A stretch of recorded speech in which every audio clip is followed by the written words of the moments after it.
Итак, сегодня повторим таблицу умножения. Надеюсь, все помнят. 7 8. 53. 7 8.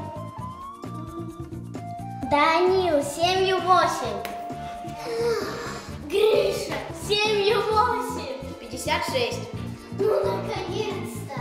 А теперь деление. Нет!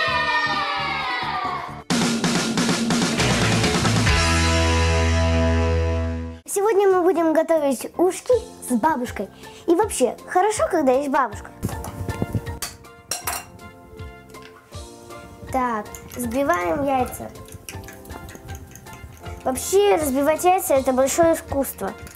А у меня это хорошо получается. У меня уже весь стол чистый. Когда готовишь с бабушкой, это очень хорошо. Вообще, ребята, если вы что-то рассыпали, лучше сразу убирать. Смешиваем стакан муки с этой массой. Чтоб комочков ничего не было. Вот такое тесто и должно получиться. Ну-ка, да, посмотрю. Достаточно. Подожди, подожди. Ничего, нормально. Хорошо. Обожаю тесто. А тем временем, пока Ира пробует тесто, бабушка сковородку готовит. Намазывай маслом. Духовка уже нагрелась. Кстати, нагревать ее нужно на 200 градусов. Бабушка просит, чтобы они были кругленькие, а у меня всякие разные челюсти появляются. Ушки пекутся. Не вздумайте идти играть в компьютер. Они пекутся всего 2-3 минуты. Вот так вот. Вот так сюда. Вот так сюда. Чик, быстренько.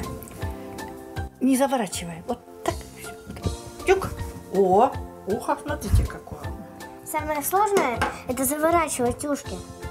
Они горячие, а когда они уже холодные, их просто-напросто не завернешь. Они застывают очень быстро.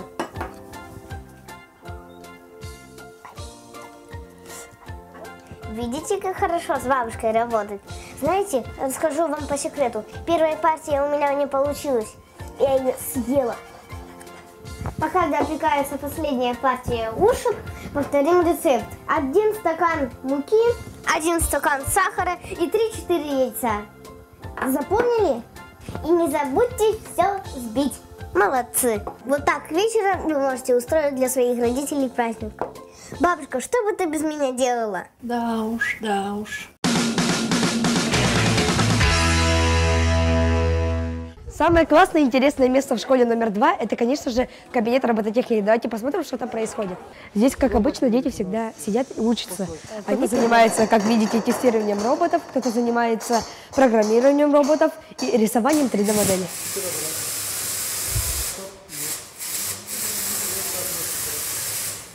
Теперь вперед, попробуй и назад. Ну, ты почувствовал, да? Почувствовал? Да. Робототехника – это и вправду наше будущее, потому что сейчас многое зависит от технологий, инноваций и тому подобное. Эти роботы, они не такие красивые и, так скажем, крутые, как их видят, допустим, в фильмах, но большинство из этих роботов могут помочь нам в обыкновенном быту. Допустим, у этого робота есть, как видите, какая-то клешня или на это что-то подобие. Если докончить эту клешню, то мы можем сделать обыкновенный робот, который можно управлять пультом управления. Берем пульт и управляем нашим роботом, чтобы, допустим, он нам принес то, что на другом краю комнаты. Берем, сидим, управляем пультом, лежим на диване, смотрим свой любимый сериальчик, а наш робот в это время приносит, допустим, нам стакан воды. Все очень просто, легко и интересно, и именно в этом наше будущее.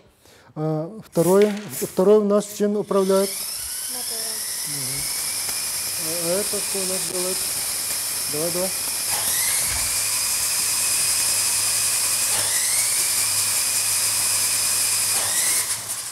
Молодец. Хорошо кидай. Это 3D принтер. Принтеры можно распечатать абсолютно все, что угодно. Данный 3D принтер печатает пластиком вот таким вот. Он подается сюда, здесь он расплавляется, и это все по слоям делается.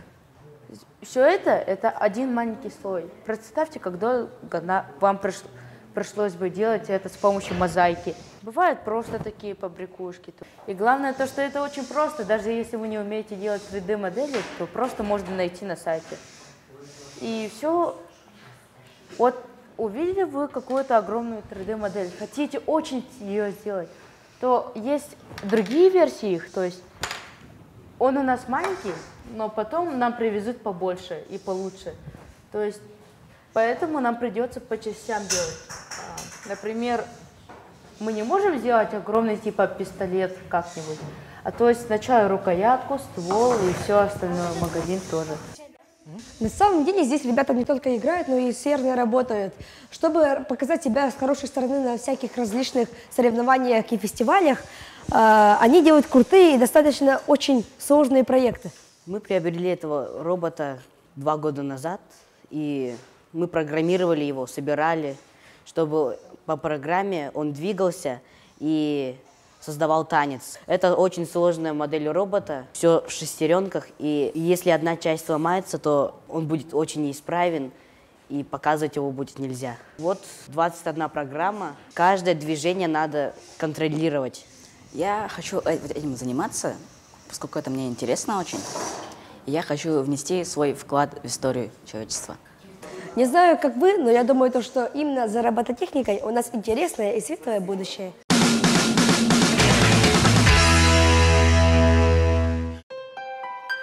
Наверное, рождественская ночь является тем временем, когда все мы подсознательно чувствуем что-то волшебное, витающее в воздухе. Мы поддаемся этому очарованию, заряжаемся магией этого момента. Считается, что в рождественский сочельник к нам в мир проникает нечистая сила, различные духи и призраки, которые хотят вступить с нами в контакт.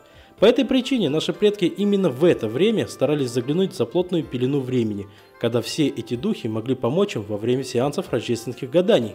В сочельник мы хотим приподнять темную завесу, скрывающую наше будущее, увидеть тайные знаки и изменить свою жизнь. Раньше считалось, что на Рождество гадают только девицы, те, что замуж стремятся. Но времена меняются, а с ними и традиции. Теперь заглянуть в будущее хотят все, и старый, и млад. Кто-то с надеждой, иной со смехом, а есть люди, испытывающие при этом страх. Да только бояться нечего. Будущее – это именно то, что находится в наших руках. Если знать о предстоящих препятствиях, то есть еще время все исправить. Ребята, ну что, вы готовы к крещенским гаданиям? Да. Знаете, у меня для вас есть одно гадание на вещах. Ну что, вы все испугались? Да, не парьтесь, это просто фанты. Короче, вот складывайте сюда все свои личные вещи, и я вам погадаю. Итак, первая песня. Аня, начинай! Надо подкачаться, Надо подкачаться, надо подкачаться, надо подкачаться, надо подкачаться, надо подкачаться. А больше слов, к сожалению, нет. Итак, кому же надо подкачаться в новом году? Хопа! Кто у нас будет самый накачанный в этом году? ходить в спортзал! Да! Итак, нам понадобится 4 стакана. 2 из них наполняем водой, 2 оставляем пустыми. Те, которые с водой, добавляем соль. Это у нас к неприятностям. Другой сахар. Это у нас к сладкой жизни. В пустой стакан кладем хлеб. Это у нас к счастью в доме. А в 4 мы кладем кольцо. Это у нас к свадьбе. Так, Саня, закрывай глаза. Угу. Теперь попробуй.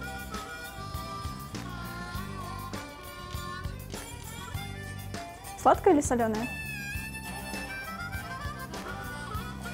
Сладкое? К сладкой жизни, ребят.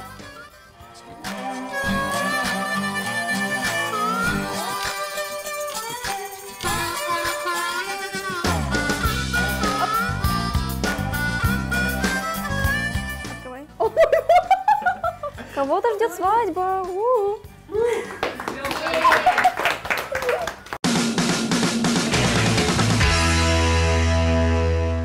Это была передача «Фотин». До